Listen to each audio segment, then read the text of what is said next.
എന്തെന്നറിയോ? ഫോൺ എടുത്ത് മെസ്സേജ് നോക്കരുത്. എഴുന്നേറ്റാൽ ഉടനെ വാട്സപ്പ് മെസ്സേജുകൾ ചെക്ക് ചെയ്യരുത്. എഴുന്നേറ്റാൽ ഉടനെ ഇമെയിൽ തുറക്കാൻ പോകരുത്. എഴുന്നേറ്റ ഉടനെ ഫേസ്ബുക്ക് അക്കൗണ്ട് തുറക്കരുത്. എന്താ കാര്യം? എഴുന്നേറ്റാൽ ഉടനെ ആദ്യത്തെ ഒരു 10-15 മിനിറ്റ് നിങ്ങളുടെ തലേ വരുന്ന കാര്യങ്ങളാണ് നിങ്ങളുടെ ആ ദിവസത്തെ തീരുമാനിക്കാൻ പോകുന്നത്. ഉള്ള വേസ്റ്റ് എല്ലാം കൂടെ രാവിലെ വാരി അകത്തോട്ട് ഇട്ടാൽ ആ ദിവസം മുഴുവൻ അങ്ങനെ.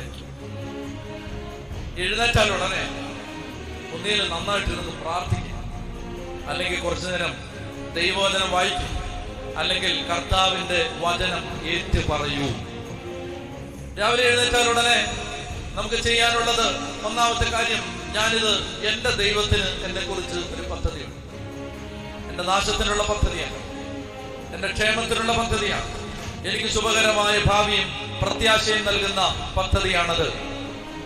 ഇത്രയും നിങ്ങൾക്ക് മനസ്സിലായോ? ഇത് നിങ്ങൾ ചെയ്യുമോ?